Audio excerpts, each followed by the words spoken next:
대통령실은 집회나 시위가 아닌 주최자가 없는 자발적 행사에는 경찰이 개입할 권한이 없다고 설명했습니다. 그런데 경찰 직무집행법을 보면 극도의 혼잡 상황에서 국민의 생명을 지키기 위해 경찰이 필요한 조치를 할 수 있다는 내용이 명시돼 있어서 개입할 수 있다는 반론도 제기되고 있습니다. 신준명 기자입니다. 이상민 행정안전부 장관은 이태원 참사에 대해 경찰 배치로 막을 수 있는 문제가 아니었다고 설명했습니다.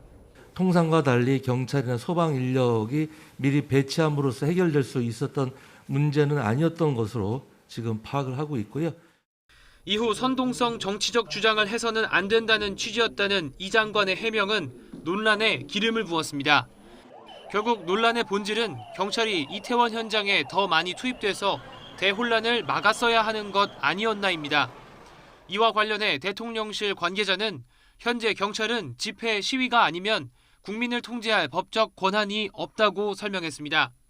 하지만 주최자가 없는 자발적 행사여도 경찰이 질서 유지에 직접 개입할 수 있는 근거가 이미 마련돼 있다는 반론도 나옵니다. 경찰 직무집행법 2조와 5조에 극도의 혼잡 상태의 경우 국민의 생명을 지키기 위해 경고와 피난 등의 조치를 할 수 있도록 명시해뒀다는 겁니다.